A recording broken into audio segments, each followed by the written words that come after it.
కృష్ణ గారు, గౌరవనీయులు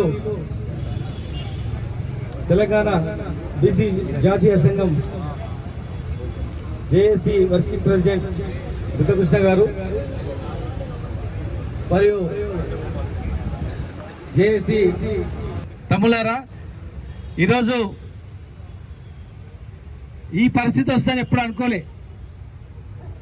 ఎందుకంటే తెలంగాణ ఉద్యమ సమయంలో కూడా నేను కమిషనర్గా పనిచేస్తున్నప్పుడు ఉస్మానియా యూనివర్సిటీలో ఎక్కువ నేను కాలం గడిపిన.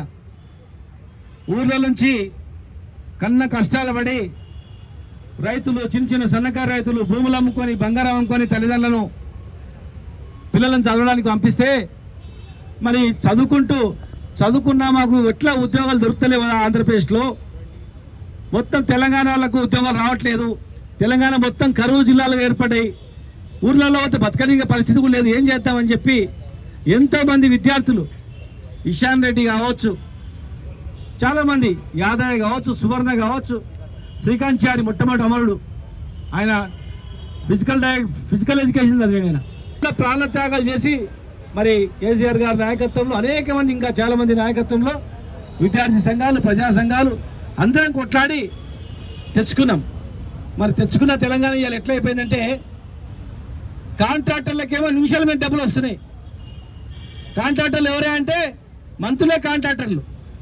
పొంగులేటి చూసిరు కదా, ఆయన ఓ 20 సంవత్సరాల క్రితం డొక్కు స్కూటర్లో తిరిగేదంటారు ఖమ్మంలో.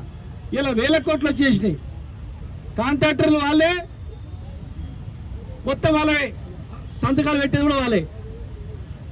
కోట్ల రూపాయలు కాంట్రాక్ట్లు డబ్బులు తీసుకుంటున్నారు, కానీ మన ఫీజు రియంబర్స్మెంట్కి మాత్రం డబ్బులు దొరుకుతాయి వాళ్ళకి.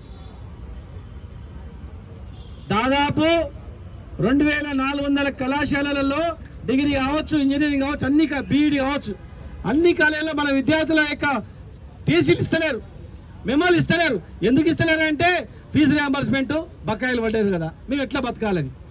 నిజంగా కూడా చూస్తే కాలేజీలలో దాదాపు 1000 మంది ఎంప్లాయ్మెంట్ ఉంది అక్కడ, లక్షల మంది. వాళ్ళకు జీతాలు ఇస్తలేరు, కిరాయి బిల్డింగ్లో కిరాయి కడతలేరు, కరెంటు బిల్లు కడతలేరు. కాలేజీలు కూడా దివాలా చేసినాయి. మేము ఎట్లా బతకాలి సార్, ఫీజు కట్టాలా, మరి ఫీజు కడితేనే టీసీ ఇస్తాం, మేము ఇస్తామని. ఫర్దర్ చదవలేక ఉద్యోగాలకు అప్లై చేద్దామంటే సర్టిఫికేట్ ఇరుకపోయి 15 లక్షల దాదాపు 14 లక్షల మంది విద్యార్థులు మధ్యలో ఉండరు, చదువుకొని సర్టిఫికేట్ ఇరుకపోయి. ఇలా విద్యా సంవత్సరం స్టార్ట్ అయింది. ఇప్పుడు చాలామంది బీసీలు, ఎస్సీ, ఎస్టీలు, ఓసీలో ఉన్నటువంటి పేదలు, ఎకనామికల్ బ్యాక్వర్డ్ వాళ్ళందరికీ కూడా ఇలా కాలేజీలో చదువుతామంటే కాలేజీలో అడ్మిషన్లు ఇస్తారు. కౌన్సిలింగ్ స్టార్ట్ అయింది, తమాషా చేస్తున్నారు. బకాయిలు ఇవ్వరు, కొత్త జీవో తెచ్చారు.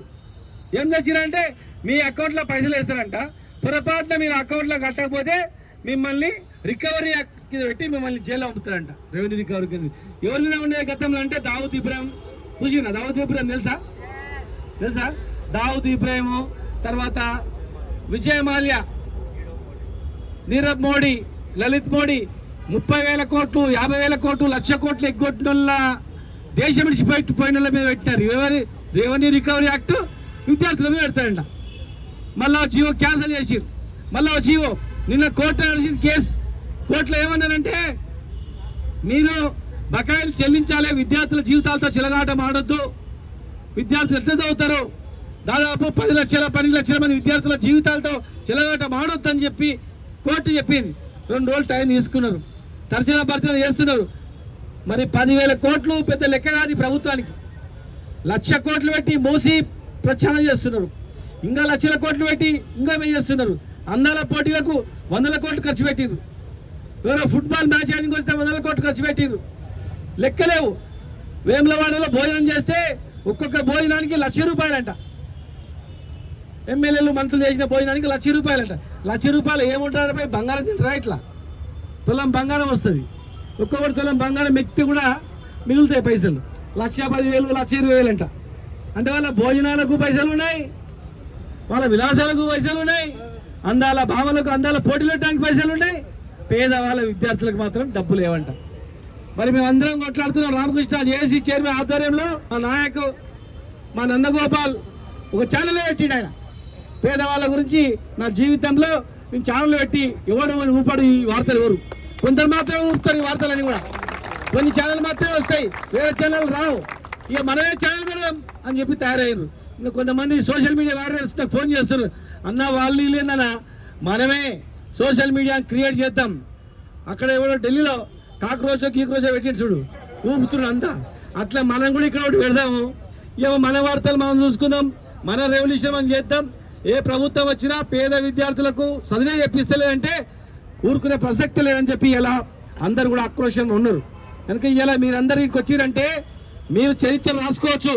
మీరు పెద్దగా కలెక్టర్ అయినా ఇంజనీర్ అయినా ఏమైనా కూడా అరే పేద విద్యార్థుల గురించి ఒకరోజు వచ్చి వర్షం పడ్డ అమరవీర స్థూపం దగ్గర నేను కూర్చున్నా, వర్షం పడ్డ పిడుగులు పడ్డ నా పేదవాళ్ళ గురించి ఈ గవర్నమెంట్ చేస్తున్న దాని మీద వ్యతిరేకంగా వచ్చి నేను కొట్లాడినా అని చెప్పి చరిత్రలు రాసుకోవచ్చు. గుర్తుపెట్టుకోండి.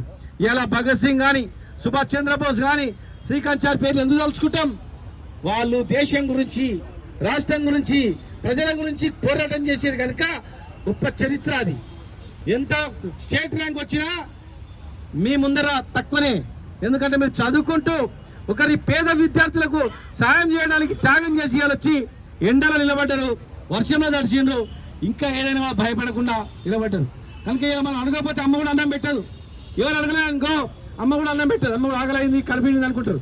కనుక ఇవాళ ప్రభుత్వానికి తెలియజేయడానికి మనం చాలా రోజుల నుంచి తల్లాడుతున్నాం. ఇక వాళ్ళు వినకపోతే ఒకవేళ రేపు బకాయిలు చెల్లించకుండా కాలేజీ యజమానులు ఒప్పించి బెదిరించి తుపాకు పెట్టి నేను కాలుస్తాం బిడ్డ సర్టిఫికేట్ అంటే కాదు, ఆడ కూడా 2 లక్షల మందికి జీతాలు ఇవ్వాలి, డ్రైవర్లకు ఇవ్వాలి, ప్రొఫెసర్లకు ఇవ్వాలి, వాళ్ళ పిల్లలు కూడా వాళ్ళు కట్టుకోవాలి, కాలేజీ ఫీజులు చేయాలి. కొత్త అడ్మిషన్లలో పాత పద్ధతి ప్రకారం అడ్మిషన్ ఇచ్చి గవర్నమెంట్ పద్ధతి తీసుకోవాలి. లేనట్లయితే మనకు వ్యతిరేకంగా ఏం చేసినా ఎట్టి పరిస్థితుల్లో ఊరుకోవద్దు. మన అందరం కూడా గట్టిగా సంఘటితంగా పోరాటం చేయాలని చెప్పి మరి వచ్చినటువంటి ప్రతి ఒక్క విద్యార్థి మరి ఇక్కడ వచ్చి నిలబడి వింటున్నారో భవిష్యత్తులో విన్న వాళ్ళందరూ కూడా గొప్ప నాయకులు అవుతారు, గొప్ప సంఘ సంస్కర్తలు అవుతారు, గొప్ప చరిత్రలో మీ తల్లిదండ్రులకు గొప్ప పేరు తెచ్చే వాళ్ళు అవుతారు. సామాజిక స్పృహ మన గురించి మనం బతికితే గొప్ప కాదు, మన గురించి మనం బతికే గొప్ప కాదు, ఇతరుల గురించి బతకడం చాలా గొప్ప, ఇతరుల గురించి బతకడం గొప్ప. కనుక ఇంట్లో కూడా 10 మంది ఉంటే 10 మందిలో 5-6 మంది మంచిగా ఉంటారు, 5-6 మంది అక్కడక్కడ తిరుగుతుంటారు, అక్కడక్కడ తిరిగి ఇంట ఇద్దరు కొంతమంది. కనుక ఇవాళ మనం వచ్చినాం పేద విద్యార్థులను త్యాగం చేసి గవర్నమెంట్లో తెలియడానికి వచ్చినాం. మరి మనం కూడా ప్రజాస్వామ్యబద్ధంగా ముందుకు పోదాం, బకాయిలు చెల్లించి పాత పద్ధతిలోనే అందరి విద్యార్థులకు చదువు చెప్పించే బాధ్యత ప్రభుత్వాన్ని. మరి అలా దేశంలోనే నెంబర్ 1 స్థాయికి గురుకులాలు ఏర్పాటు చేసుకున్నాం, ప్రతి జిల్లాలో ఒక మెడికల్ కాలేజ్ ఏర్పాటు చేసుకున్నాం, ప్రతి జిల్లాలో ఇంజనీరింగ్ కాలేజ్ ఏర్పాటు చేసుకున్నాం.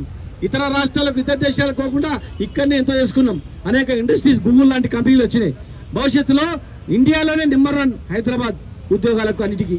కనుక వీరందరూ కూడా మరి నిరసనలు తెలిపి నిరసన కార్యక్రమాలు పాల్గొని ఒకవేళ ఈ 2-3 రోజుల్లో ఈ ప్రభుత్వం ఇట్లా ముందుకు రాకపోతే ఖచ్చితంగా భవిష్యత్తులో పెద్ద ఎత్తున మనం కార్యక్రమం నిర్వహించి మనం అనుకున్నది సాధించాలని చెప్పని మీ అందరూ తెలియజేస్తూ మరి పెండింగ్ బకాయిలు వెంటనే